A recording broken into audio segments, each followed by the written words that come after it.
And we are live. Team Tank is back from its lengthy hiatus. We are down a couple members, but that's fine. We don't need them anyway.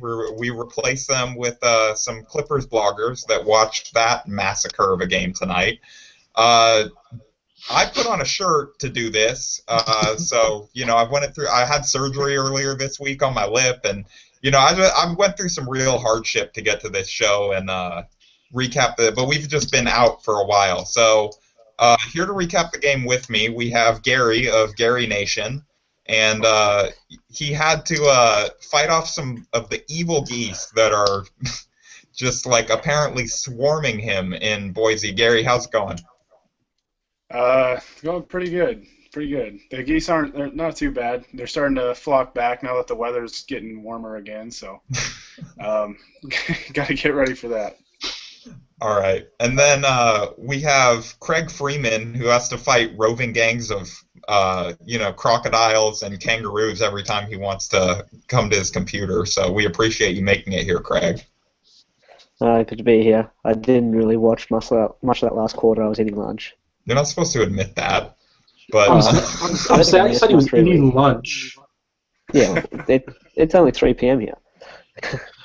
I wish it was 3 p.m. And then we have Justin Russo of Clips Nation, who, much less impressive animals to fight off, but had to corral his cats and get them to stop feuding with each other for a little while. So, Justin, how's it going? It's going. My cats like to reenact the Civil War, so I have to separate them in the same household. So you're saying that you have racist Southern cats? That I have a black cat, I have a black and white cat, and I have a tabby who's mixed gray. So yeah, it's pretty racy up in here. Yeah, I mean at least it's not white cats versus black cats, because then that would be just. That would be a problem. You should probably let some of them go. But the gray one hates the others, so I'm pretty sure that's racial oppression. I mean, they're cats. They hate everyone. So they hate me. So, normally we recap the games on here, but I don't really know how much we should bother recapping that game. I mean, not a whole lot of consequence happened, and I don't think we learned a whole lot. The Clippers are a lot better than the Lakers this year. It's not the Battle of L.A. when one of the sides just leaves their troops to die out there on the field. It's just it's not a fair fight, and I think all of you guys probably agree, right? Yeah, it was just the Lakers were just lining up for their execution. And the Clippers just shot them down one by one. Yeah, they took their time, but in that third quarter, they really that got pretty bloody. It was like that scene in Enemy at the Gates. I don't know if you guys ever have seen that movie. Yes, I have. It's like that scene in Enemy at the Gates when the Russian soldiers rush towards the German stronghold in I can't remember what the city was, Moscow, I believe. And it was then the Russian soldiers turn around and the Russian people, the Russian commanders kill them. It's basically I felt like the Lakers were the Russians trying to storm, and then they realized they couldn't do it. They turned back and they just died. Yeah, I mean, I actually used one of your tweets in my post-game recap for Silver Screen and Roll because it was just the best description of kind of what was going on that I had heard was the Clippers were basically using a laser pointer with the ball was a laser pointer and the Lakers were a cat trying to chase it, and just no matter what they did, it just wasn't going to have any effect, and the laser pointer wins that battle. You're not going to catch it, and that's kind of what happened to the Lakers. So I thought that it would be interesting if, or just more fun, if we just kind of went through and said what we each thought our most significant play of the game was. So, Craig, you want to start us off? Yeah, probably my best vine of the night was Chris Paul throwing the ball through Carlos Boozer's legs, and I got about 3 different angles off it in slow motion, so easily the best moment. That was pretty fantastic.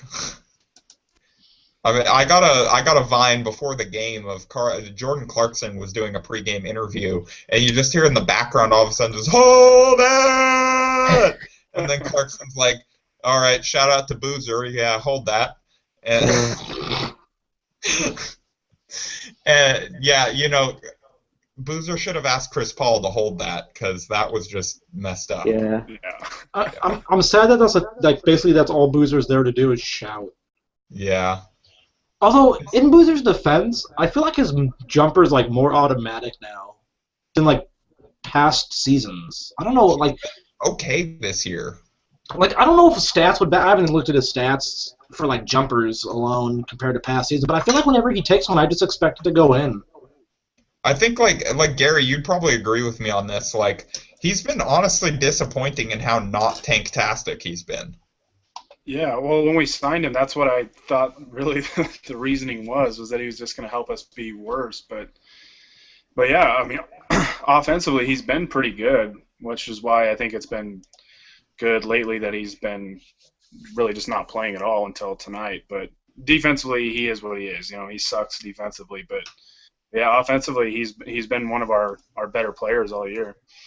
Yeah, I really thought that when they claimed him, it was like to satisfy Kobe. It's like, oh, okay, here's a guy you've heard of. You've played against him in the playoffs. Like, you won't just have to babysit a bunch of second rounders all year. But yeah, and so I thought that we were just going to take the booze cruise all the way to the lottery, and he actually kind of won us a couple games early in the year that we really shouldn't have won. So he's really been a professional. He seems like he's been a good presence around the guys most of the year. So he's been a professional. I love that phrase. That's he hasn't I thought that when he's been benched a couple times. Like when he moved from the starting lineup to the bench, and then the time when that he got a couple DNPs. I honestly thought he was gonna just do what Chris Kaman did last year when it happened, and just make a big thing about it in the media. Yeah, and but he hasn't done that, and that's despite his coach calling them out to the media every chance he gets. So yeah, that's when I say the professional thing. Yeah, I figured he'd go and ask the front office for a buyout since he's in the latter stages of his career to get bought out and try and jump on with a contender or something to just be a good bench guy. But yeah, he's stuck it out, so it's kind of surprising. Do his jump shots always go that high? I think Fisher taught him when he was in Utah. God, if we had an all-arc team, it would be Boozer, Jamal Crawford, Fisher. Mark Gasol gets pretty high arc on his. Yeah, he does. He would probably be the center. I don't know who would be the small forward, but it wouldn't matter. At that point, you it's just have not Wes Johnson. Oh, God. God. Which, speaking of Wes Johnson, that was probably my low light of the night, was Wes Johnson's nightmare version of Julius Erving's Cradle the Baby and then finish the layup in the finals. Oh, God. Where he just threw it straight off the bottom of the rim under the basket. And it's just Wes, dog. Come on. Don't just stop. That's not in your I forget how many years. You've been in the league 5-6 years now. That's not in your skill set, man. Well, he saw Ryan Kelly do it against Minnesota a few games ago, so he thought he could do it too. But it's in the playbook now. It was one of those moments where you went for the dunk. It was this is a great I.O. shit. I didn't get high enough. I better just toss it up here. Wesley Johnson is a meme unto himself. Yeah. He got rim blocked a couple of times, which shouldn't happen when you're that long and athletic. We might be in fifth without him, fifth in the lottery without him. He's made so many plays, boneheaded plays, in crucial late game situations that literally lost us the game. So no, wasn't he the guy against the Bucks? When we lost that game, we were down or we were up 8 or something, or 8 or 6, against the Bucks in Milwaukee, and they came back and won in overtime. I'm pretty sure that he had one of the late scrubs in that game. He's definitely had his fair share. Yeah, he's earning that paycheck. Yeah. No, he's doing. It turns out all that training with Kobe in the offseason that they were publicizing, and all those pregame lead into the season stories were oh, Kobe's finally taken Wes under his wing and he's taught him how to be an NBA player, and nope, turns out That does, like working out with Kobe in a gym at 5:30 in the morning doesn't turn you into like being worthy of the fourth Didn't overall Kobe pick. do that with Devin Ebanks as well? And he didn't turn out too well. So maybe it's a curse. Maybe you're out of the league the year after Don't Kobe works with you. Like we need to keep Randall and Clarkson away from Kobe working out in the gym and Hey, you during wasn't with him. summer. You wasn't with him shooting in the gym though. That's because it curses careers, apparently. Justin, what would you say was probably your play of the night that summed up the game? My vine of Ed Davis's free throw, which I'm like a little apprehensive of classifying as a free throw because it wasn't so free, and it was more of a throw. It was more of a free fall. Yeah, Yeah. like before we came on the air, I said, like we've all seen bad free throws. Like we've all seen a guy airball by like under 3 feet. I mean, you've seen your fair share this year. Yeah, because DeAndre Jordan loves it. DeAndre Jordan has built more houses for the poor than anybody else with his bricks. So he's a great humanitarian. Got to get those charitable contributions. Hey, NBA cares. Yeah. So, but no, like I've never seen a guy airball that far to one side. And like he was short and wide and missed literally everything. Like, my God. We're taking this tanking thing seriously. Yeah, You were down like 40, I think, or something. You're just like, yeah. Don't want to cover this. Byron probably told him this. We're still in this, so you need to go and just do something terrible. It was basically like, what would Kobe do? Kobe would want this long. Is he still on the bench for you guys? Like, is Kobe actually still coming to the games, or at home games now he comes? For a while he wasn't coming at all, but then Byron, he wouldn't even come in the media and say that he told Kobe to be there, like he was like telling other guys to be there, and so like he'd take a strong arm position with literally anyone else. He was like, I asked Kobe if he would start showing up for home games, and he agreed. It was really nice of him. How many times do you think Kobe told to go F himself before he actually started coming? Yeah, like I think Anthony and I were talking about this. It's like, how do you imagine that phone call going? It's like, Kobe, like, would you please start coming to games? It's starting to make me look bad that like you and Nash aren't here. Like, and Kobe's like, how'd you get this number? And then Byron was, who is this? Like, I feel like Kobe must have talked to him like kids talk to stepdads. Like, you're not my coach. Like, you don't tell me what to do.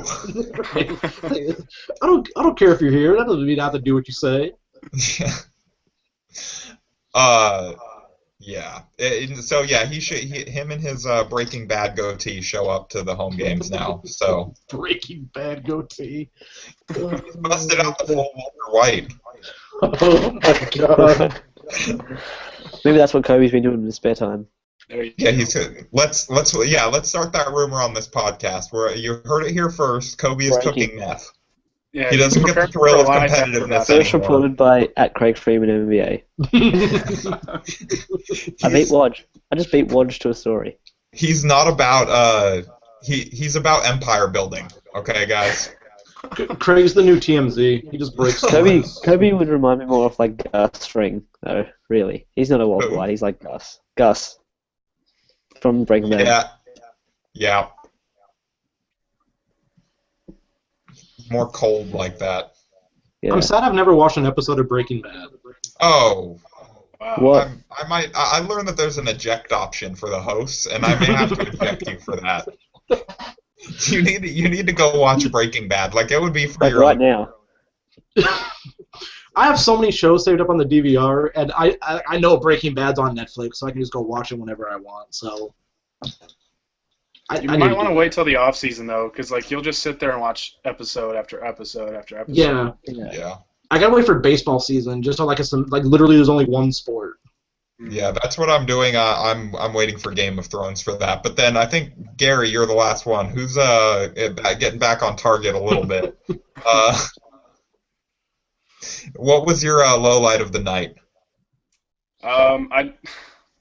They both pretty much hit the nail on the head. I mean, I'd probably have to go with the Craig's with Chris Paul throwing it through Boozer's legs, because it was just like that was basically a symbol of how the entire game was. It was just the Clippers just toying with the Lakers, just doing whatever the hell they wanted, and the Lakers just had no idea how to react or respond to it all. And it was like watching a varsity high school team play against a freshman team.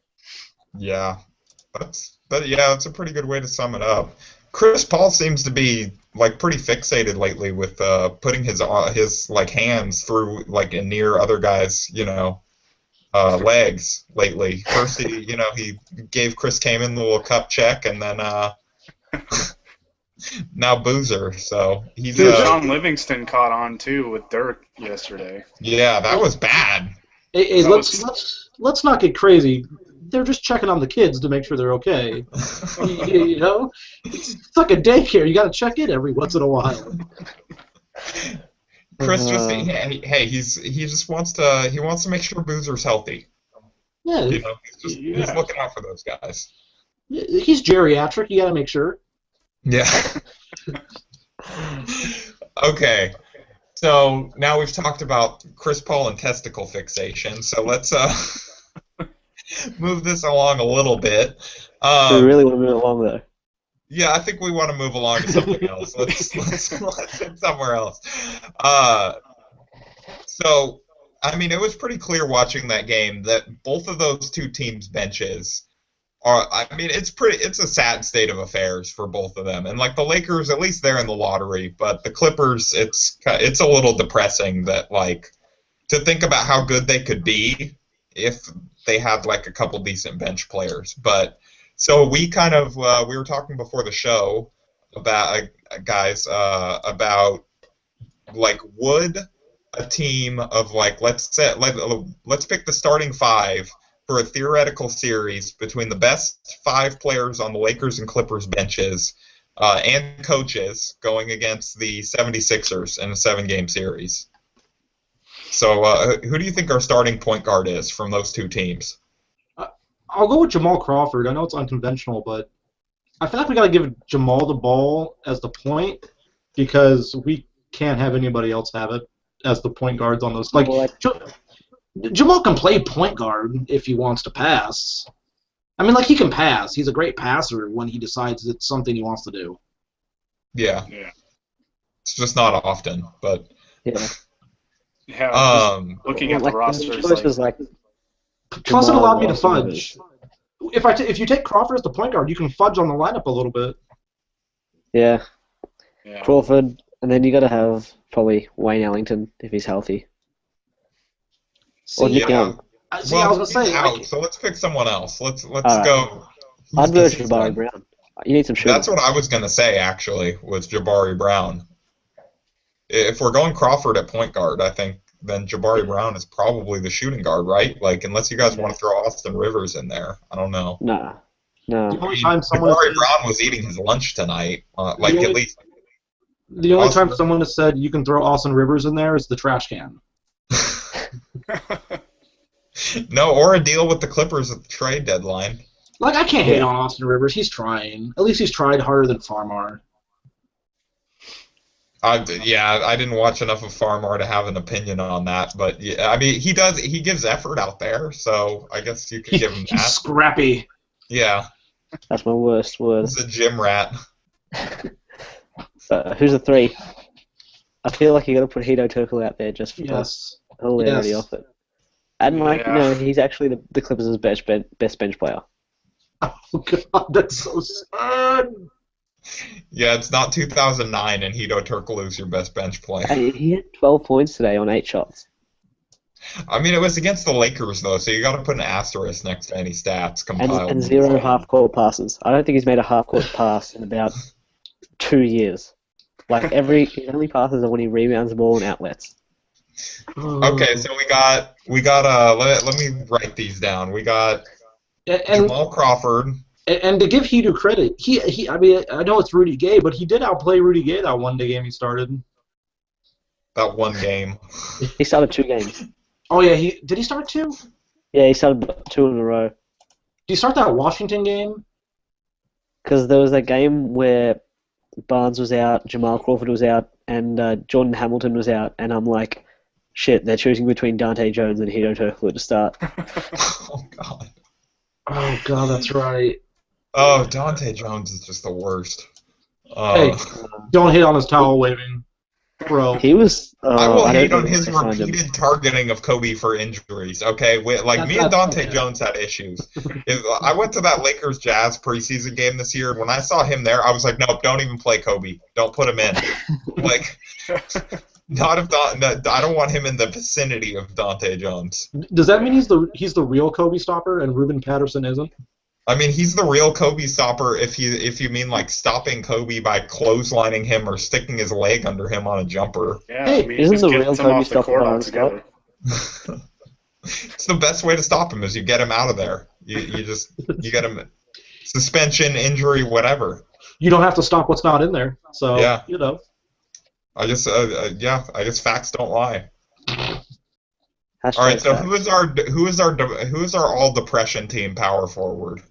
It's got to be Ed Davis. Because I think I gotta Unless say, it's I think we're in agreement on Turkoglu. Nick Young hasn't played enough games, and he's been Yeah. terrible when he played. So like, you got to pick two bigs, and Ed Davis is a lock. Yeah, I think Davis any is- disagreement with Davis at center, I think it's got to be him. And then it's like, do you want to go Boozer or Hawes? or Jordan Hill. Yeah, but Or even Glenn Davis hasn't been bad. Got a Yeah, loaded but front John- court here. if you're going with Ed Davis, I might go with Hawes. Just have some spacing. If this was 2008, that 4-man big rotation would be fantastic. Oh. And Hito at the 3. Oh man, that team would win some titles. Jabari Brown probably wouldn't even be in college yet, but they'd win some titles. Ed Davis Yeah. is like a rookie. Yeah, Ed Davis would still be at North Carolina, but That's okay. Yeah. That's okay. We can pick him up. He actually, Christian Leitner. 2008, yeah, he was just starting at North Carolina. That's crazy. How did the Lakers play, so like off the bench, how did they manage to play Hill, Sacre, Boozer, and Ed Davis? How do you play 4 bigs off the bench? you get blown out by 40. You could say Well, they you don't- run out of victory cigars at some point, or defeat cigars, I guess. Well, they don't The have worst any thing. wings. Like, their wing rotation is so bare right now that Ryan Kelly has to play the 3 oftentimes. So I mean, No. he doesn't have to.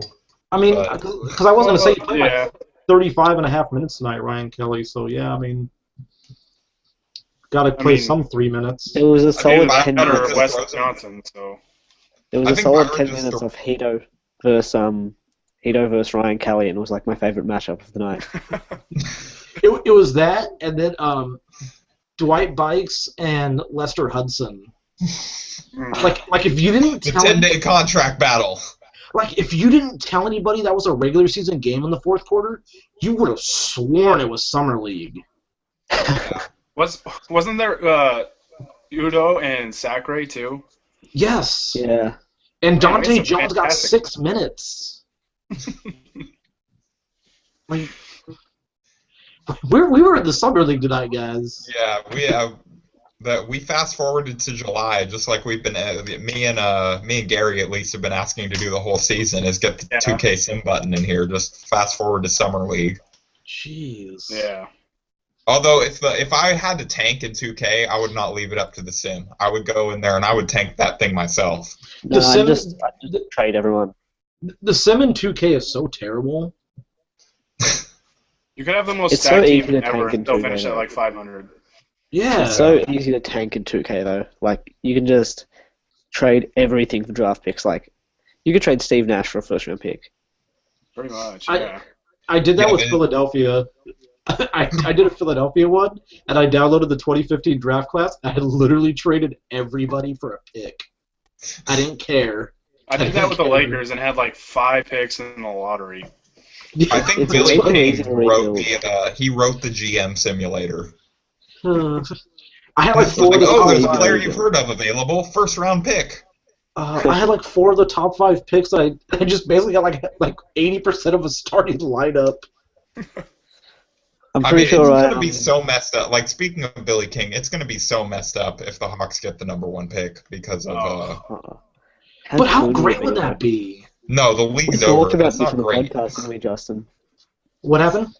We talked about this on the podcast, didn't we? Yeah, Craig and I covered this. Like, we're kind of rooting for the Hawks to win it, just simply for the fact that, like, it would really piss Billy King off. Like, it would just drive the nail in more. Like, hey, you could have had Damian Lillard at this first overall pick, but nah, you wanted Gerald Wallace and Joe Johnson. I mean, Gerald Wallace did play 1.5 seasons for them, so, you know. And that was You know because he's they still in the re-signed NBA. him. Yeah. He's still in the NBA. He's like one of those guys who, like every time I see him play, and I'm like, he's still in the NBA. Yeah, he just hangs out on the Celtics bench, you know. Collecting $10 million this year and next year. Arguably the worst contract in the entire league. Like, think about this for a second. The Nets wanted to keep Darren Williams so happy. They didn't trade a full-on protected, like, top 5 or top 10 protected pick. And they got Gerald Wallace, and they were terrible, and then gave him 4 years and $40 million. Like, and then they gave a first-round pick away in the, like, basically, like, they gave him to Boston, and Boston was like, give us all your picks. And Brooklyn went, yeah, all right, we already did it once. I've heard of Garnett. Pierce had a good big moments in the playoffs. God. That's the worst for an organization in basketball, and I'm really hoping they don't make the playoffs. Oh, that's just going to be sad. It's really sad that they still Nobody haven't. needs Like, that. they still will make it. I think HB Basketball tweeted out tonight that the Pistons are still mathematically in it. Like, come on. I figured if you're in the East, you're still just not eliminated. Like even The Knicks Yeah, can the still make it. Sixers, like, if they went out, they got a shot, right? They should. Okay, so wait, we got a little. Who's our power forward? We got to decide this. I I'll know probably- we got a plethora of like a Boozer or Hawes? Boozer or Hawes? Let's see. I mean, I honestly, I haven't watched a ton of the Clippers this year, but when I have, I just haven't been impressed with Hawes. I'd honestly go Boozer. I'll probably go Hawes. And like this is really about how bad Boozer's defense is, but Hawes is better on defense than Boozer. Well, it's hard to be worse than Boozer on defense. Yeah. I think a folding chair on the ground was better. I mean, at least the other team would trip over it every so often. Yeah. Especially Andre Miller, because he never jumps. At least the folding chair wouldn't yell out and one. See, Yeah. I think we're probably all in disagreement for the power forward spot because I honestly would take Jordan Hill at power forward because Hill at least, I mean, he's had games this year where he's put up like 20 and 15 or something like that. You know, it's just he just settles for so many mid-range jumpers that it irritates the crap out of me. But Yeah, no, it's I don't even think I can deal with another year of Hill and Johnson. I think it would drive me to insanity. If you want to get really funky, you put Hito at the 4, Ed Davis at the 5, and we just get a new small forward. Well, who do you want then? I mean, it's not like I'd there are a probably go bunch of off wing Sweeney. options here. Like with Jamal Crawford then. I really want to take Probably Nick Young, just because we need some dumb on the team. Could you imagine Nick Young and Jamal Crawford in the same That would rotation? I Oh, want you that. just sold me. I I'm sold. want that so bad. All right, we got Turk. He's moving to power forward. Like, Then we got Swaggy at the 3. He's dude, been terrible this year, and he's been injured, but that's fine. Like, he's going to go fight some Dolphins. Crawford and Nick Young together would be the reenactment of Will Smith and Carlton on the episode of Basketball in Fresh Prince of Bel-Air. They would try to get the ball away from each other on There will every be possession. 0 passes. Like, the other those three guys passes. might as well just stay on defense. Like, they don't even go on offense. Hito will still try to get his shots up. Yeah, like Hito, with Hito, Young, and Crawford, there's no pass. Like, Ed Davis would rack up 85 offensive rebounds a game. Austin Rivers could get an assist. It could be like his career first assist. Does he have one? Like, can we confirm that? He I does. don't know. He does. He He's does. got, like, you've witnessed it? I seen it. I seen it. Was it like a Kobe assist though, where it was just off a missed shot and DeAndre Jordan just smashed it home? He airballed it, but then he pointed at the scorekeeper when DeAndre caught it for a lob. Oddly enough, No. I remember, for some reason I remember this. It was a game in which Nate Robinson played, and like Nate Robinson ran like the pick and roll with Baby, and Baby laid it in. And, like, I don't know why I remember this, but Nate and Austin locked eyes, like, and Austin went, like, you could see Austin's eyes, like, you could do that? You could pass that on the pin and roll?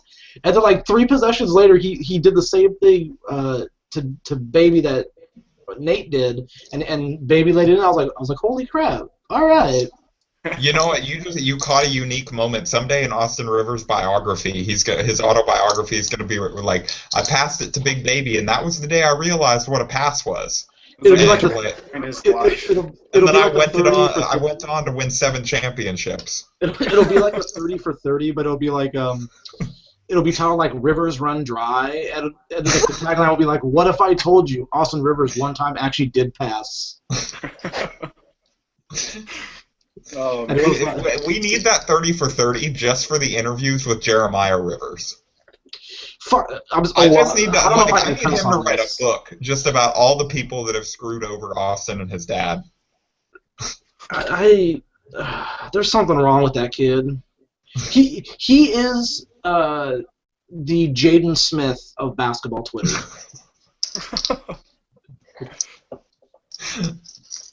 Is Jaden Smith considered part of basketball Twitter just for that Fresh Prince of Bel-Air episode, or he doesn't count? Probably doesn't count. I mean... All right, we'll disqualify Jaden Smith then from basketball Twitter. You heard it here first. More breaking news. All right, so then who's the coach of this team?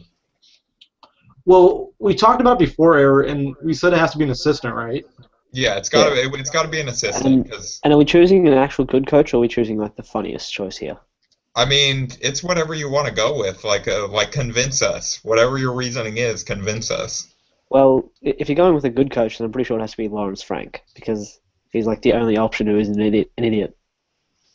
But like, I'd be fine with Mike Woodson or what's his name, Mark Madsen.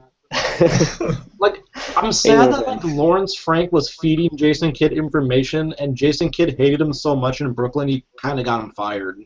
Yeah. That was the most amazing.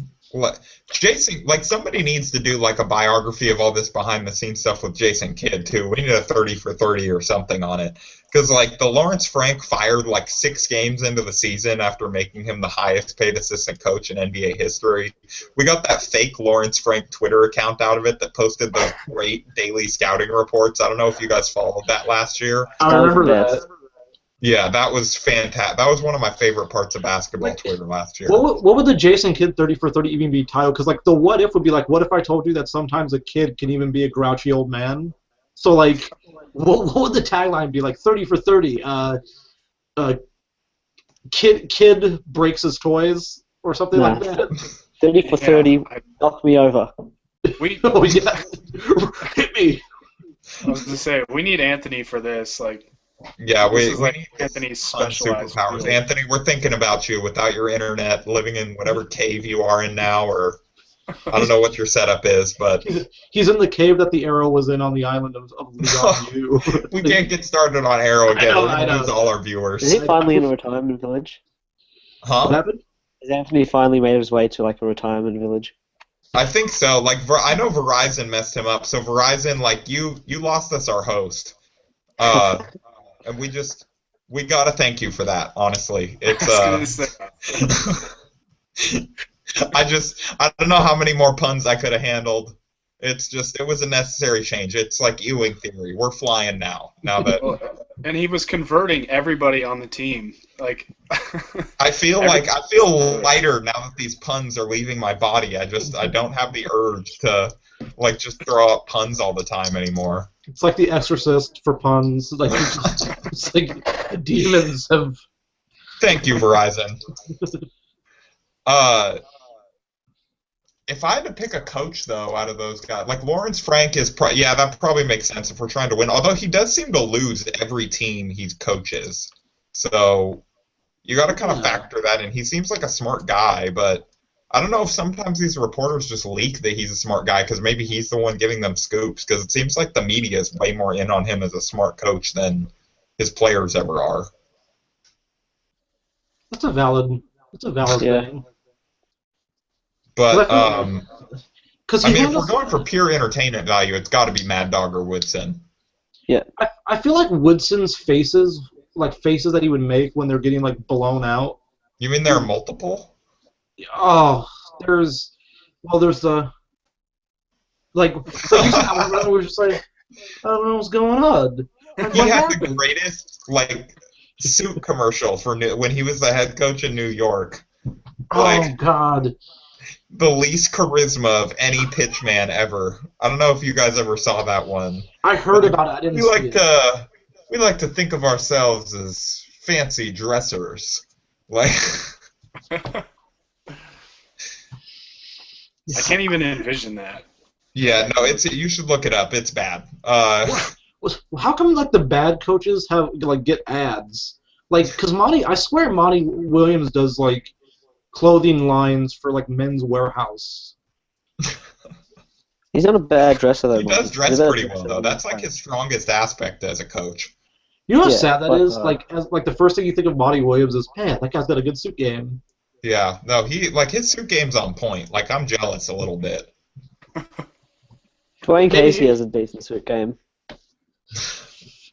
Maybe if he spent more time on game plan rather than cufflinks, maybe He's got his assistants choosing between cufflinks for him rather than like scouting reports. He's like doing runway shows in the coaching room. I don't think his problem is overcoaching. Like I think he tries to think too much. Like a dumb coach could be like, let's just give the ball to Anthony Davis, and that'd probably work better than a guy who's trying to actually think of a good game plan. Like, so you don't Scott need a game Brooks? plan. Yeah, it shouldn't be that as complicated as it's made in there. Like Scott Brooks. Scott Brooks. Like, I defend Scott Brooks because I mean I could get into that for all day about why I defend Scott Brooks a little bit, but like Scott Brooks is basically like, we got Durant and Westbrook, everyone else stand aside.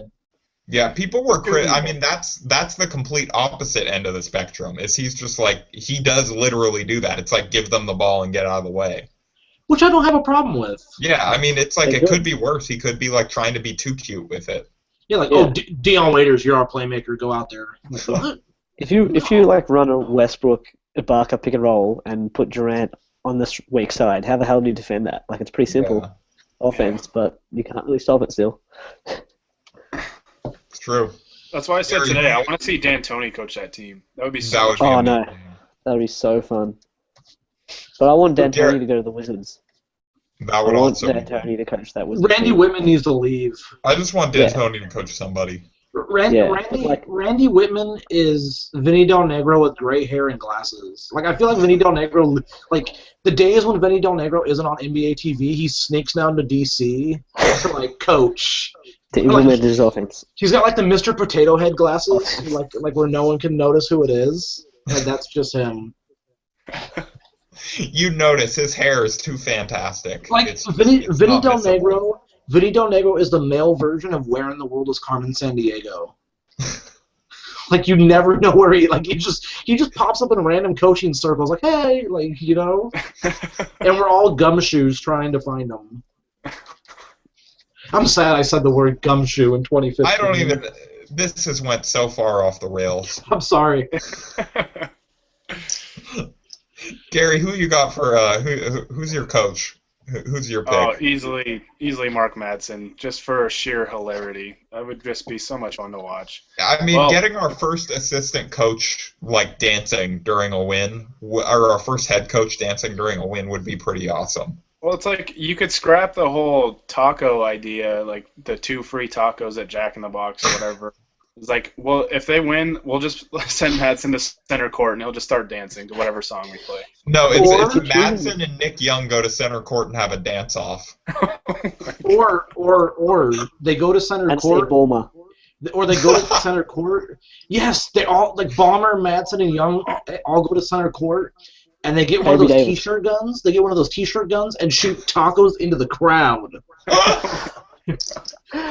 Yeah, the whole crowd is standing with their mouth. But wait, the Clippers for some reason have like this T-shirt gun, which is like they have the machine gun. Yes, huge. Yes, they roll it out. That should be the taco gun. What if I feel like that's going to work. Put in as interim owner because of some like legal loophole. The That would Clippers be- also have this deal with Coronas. So like, if they hand out more Coronas, everyone. I love this ad though. The ad says to like pretty much drink to save people's lives. Like the more more Coronas you buy, the more cancer you're going to cure. That Me seems and irresponsible. So every Yeah, single that's time the Clippers do something good, me or Justin tweet out the picture and be like, "Yep, saving cancer Yeah, tonight." I randomly saw it on Instagram one night. And I was like, so you want people to help cure Drink? cancer by drinking to raise money and awareness, then in turn give themselves liver cancer and like perpetuated its cycle. It's a vicious cycle. Like, I've gotten a lot man. of content out of that thing, it's so great. Actually, okay, so I think, have we decided on Mad Dog? Because I think me and Gary outvoted you guys. that. Yeah, Mad Hey, Dog. I'll go with Matt's. Now that the taco gun is in, yes.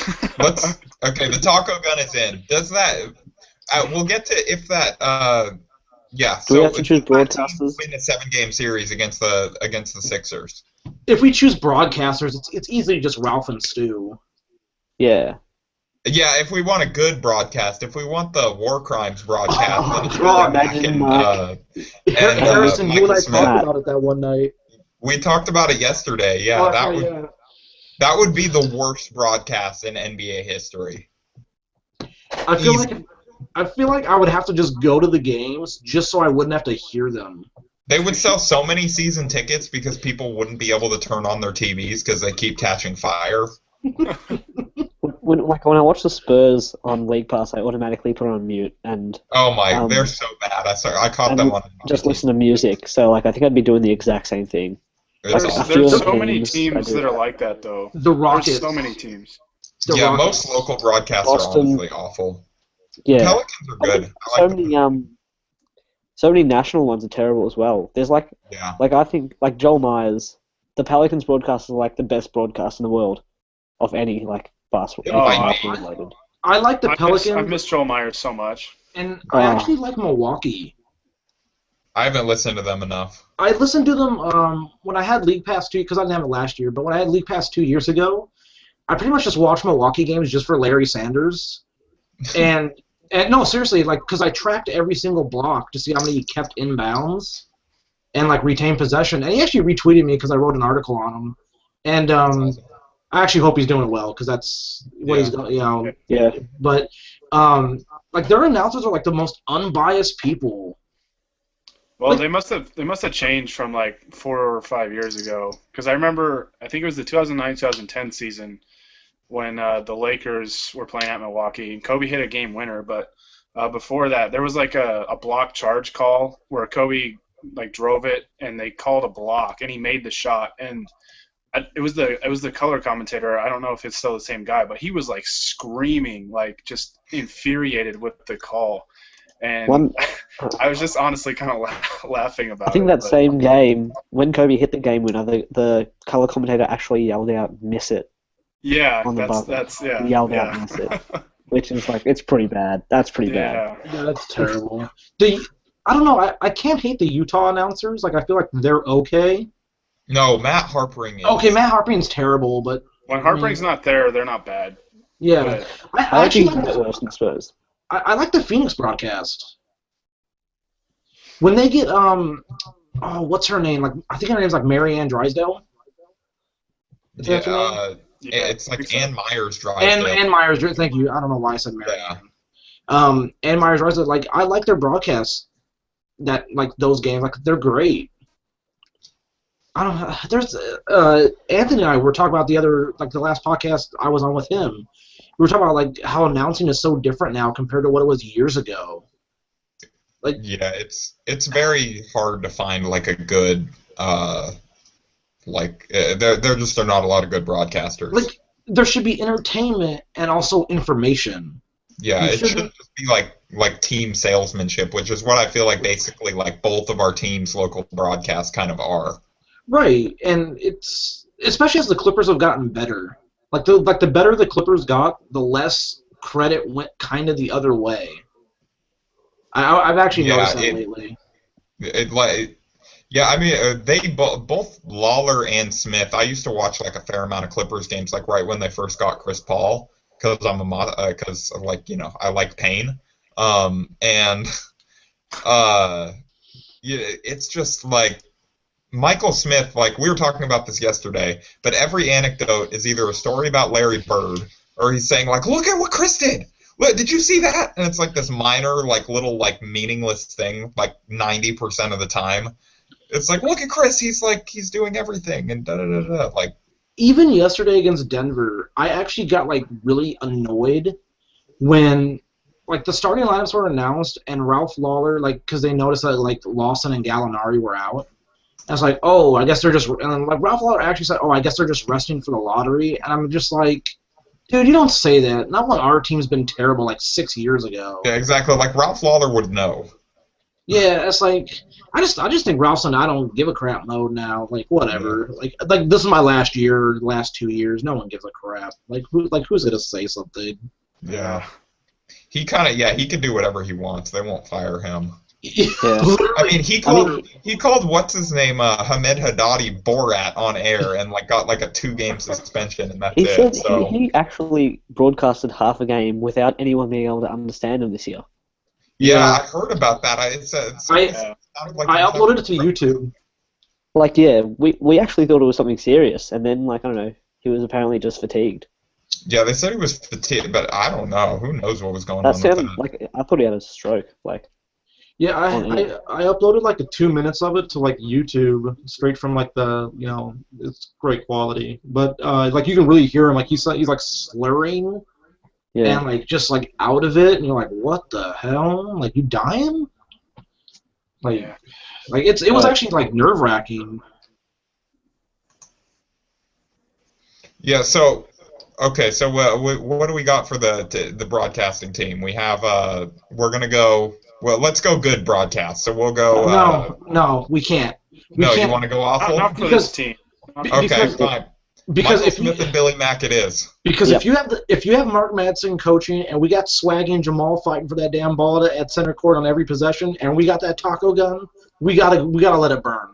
Good times. Just because anytime Swag or why am I calling him Swag? Why am I doing that? I'm like enabling. At least use the professional term. I'm enabling though. I can't enable. Anytime Crawford or Young do anything amazing, Mike Smith would have to break down and diagram why it was the greatest play of the night or the year. Why it was Larry Bird reincarnated. Billy, Larry Bird one time told me he tied his shoes just like I did. Larry once told me. One time I was outside Larry Bird's house with binoculars, and he was telling this great story to his son about. It's not winning isn't everything all the time. And as I was peering through those binoculars, I realized he put on his pants one leg at a time, just like me. Why am I making him sound like Southern? Yeah, you're making him sound like Forrest Gump or something. That was terrible. Forrest Gump, run, Forrest, run. So in America, who's more famous, Nick Young or Iggy Azalea? I think it's Iggy Azalea. Yeah. I mean, it's hard for us to say because we're all like basically like.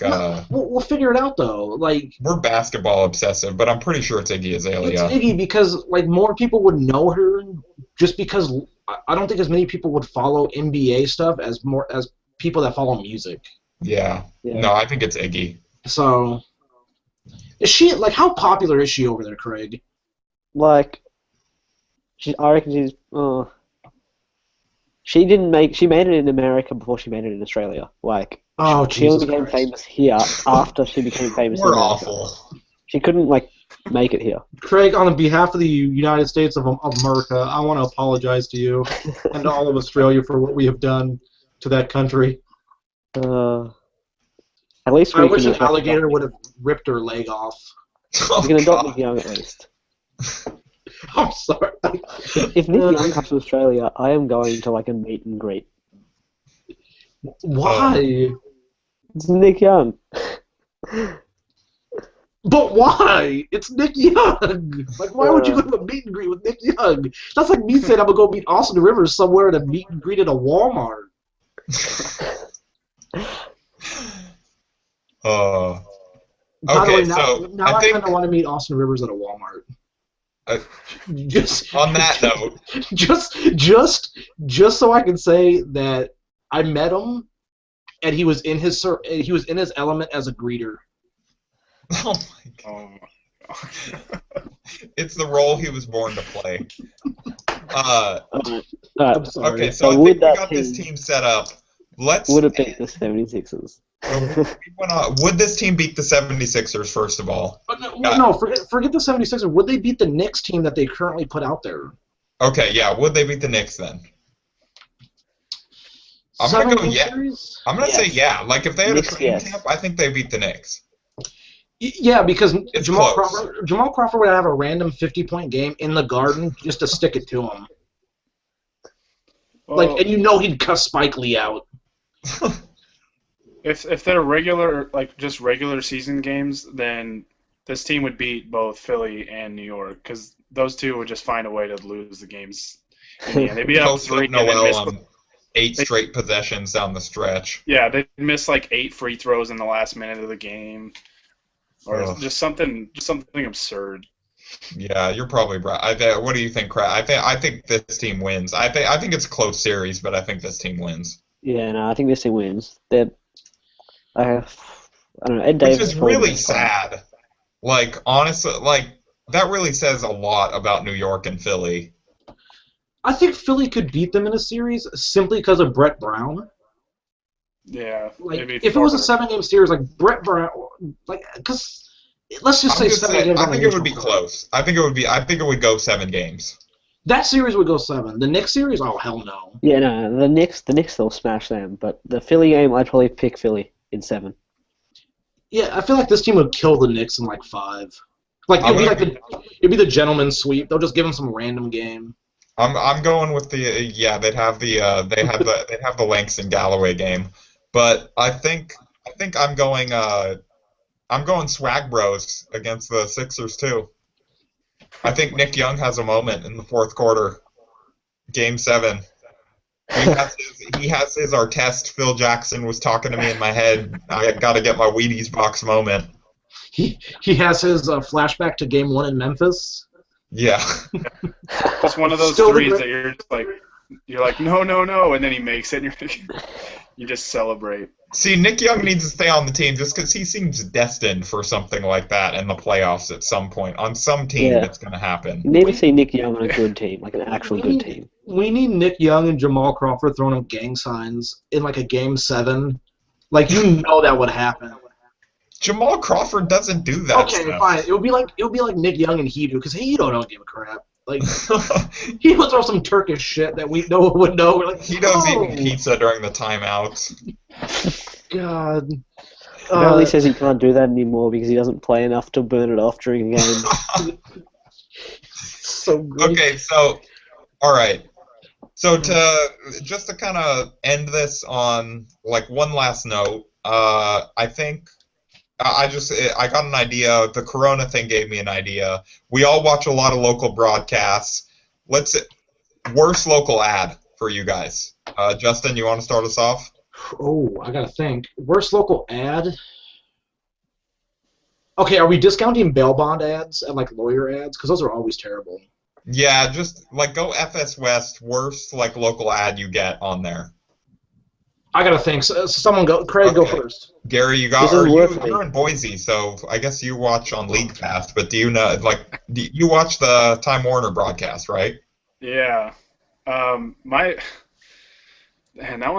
hard to choose from. I always love the dark. It's the dark room, Carlos Boozer slow motion. That's what I was gonna go with. You stole mine.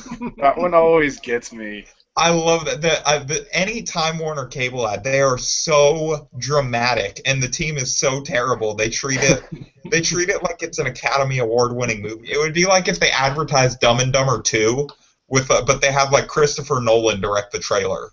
Yeah. I would hate to see that.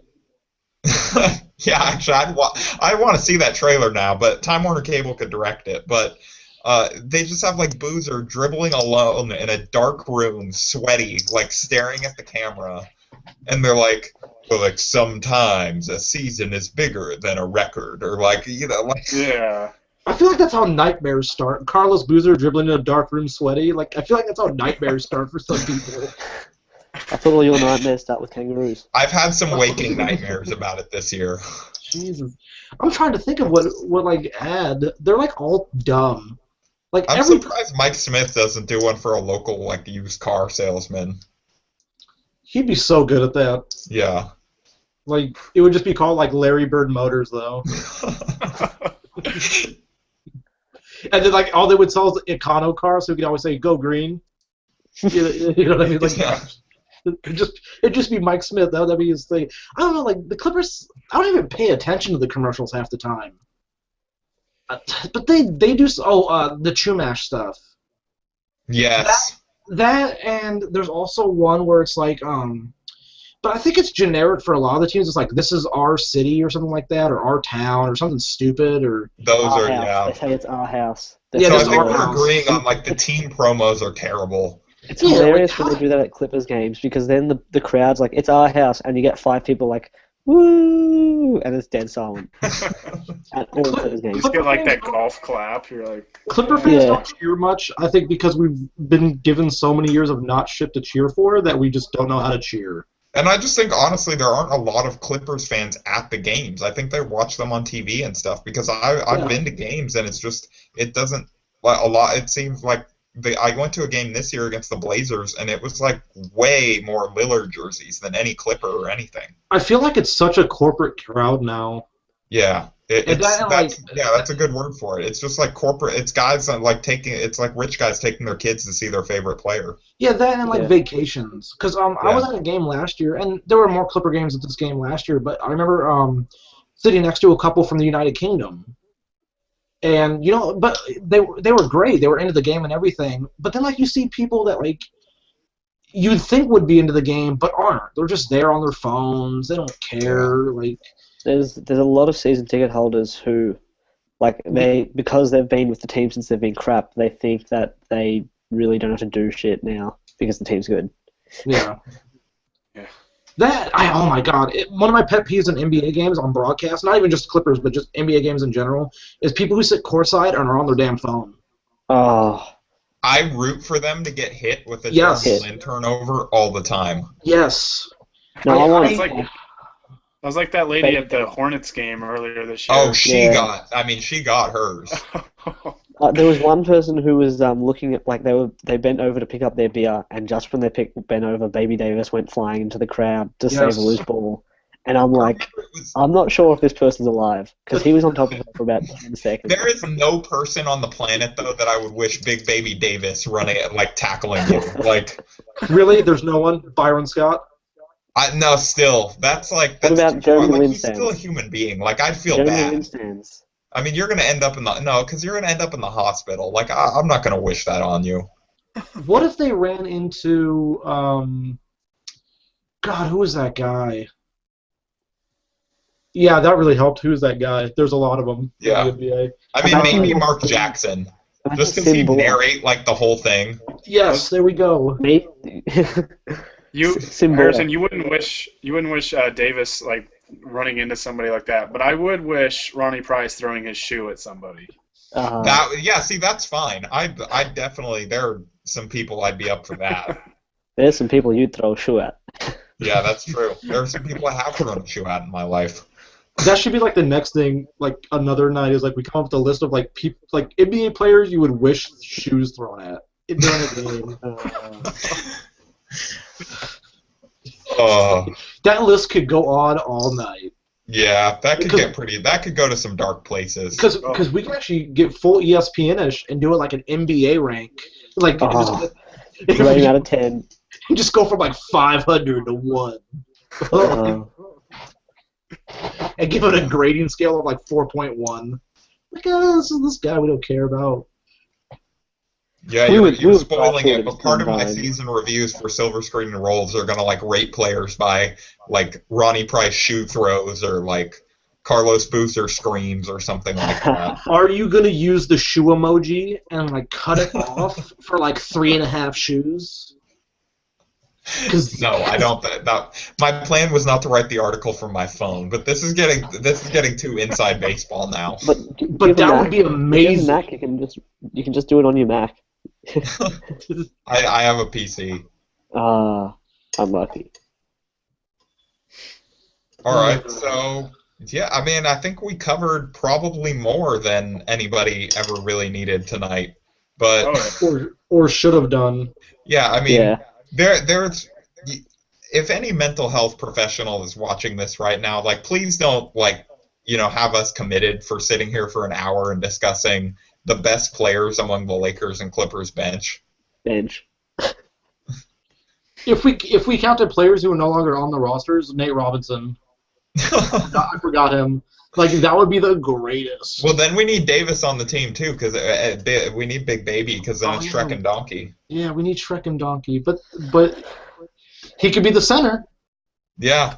See, but that's for another day. Yeah. That could be All the right. bench. That could be the bench for the bench. Oh my god.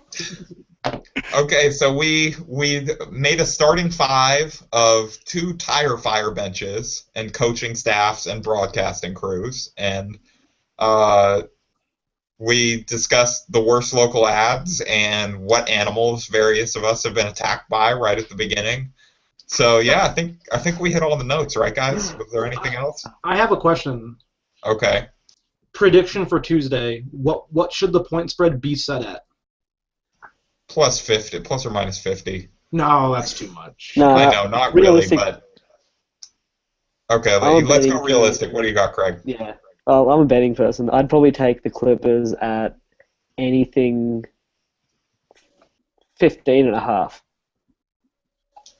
15.5 seems so low. That's low. It It's does, they're but you gonna blow can't them go out higher. again on it. Like it's Like, national higher than TV now. They're gonna have a whole new motivation. Yeah, I was gonna say 25.5, just because kind of like today's game. It was like over 40, but then like in garbage time, the Lakers kind of trim off a little bit of the lead. So But it depends if the Clippers know they need to win, or if they're just like, no, we're finishing 5th. Oh, they're gonna win that game. They're going for that win. Yeah, I think that honestly, that Doc takes so much pleasure in embarrassing them. Like just like I'm sure Ballmer's like texting them like videos of himself dancing to them beating the Lakers, and like. See, I was gonna say the line should be set at like 23.5, only because of the garbage time, like Gary said. Like garbage time really screws with lines. yeah, I'm probably Yeah. with you guys on that. I'm like right around you. I'm not a betting person, so 25, 23, I'm right in there. Which somehow means this game will probably be within 10 points for no reason whatsoever. Don't do that to me. I had to say just to see your response. Just let it be a blowout. Let me write my recap in the 4th quarter. Like, Oh man. no stress about the lottery odds. Let's get this thing done. yeah, we're 3 losses away from clinching the 4th spot. So Just You guys are getting just get it over with. You're getting the second pick. Don't worry. let's hope so. All Nah, right, so Atlanta's going to jump to 1st. They can have first if we get second. I'll be all for that. yeah. The Knicks get 4. Hey, but Phil Jackson, he's just got to find that guy with the biggest ass there. Or he, can just be the biggest ass. Either way. There you go. Yeah, Charlie Rosen already is the biggest ass, but all right, so thank you guys, Gary, Justin, Craig, for appearing on here. I know we all it's been a while since we got the team tank together, and yeah, thanks for taking the time, guys. I appreciate it. Anytime. All right, Anytime, yeah. okay, so that'll do it for us. Thanks for watching, everybody. Bye.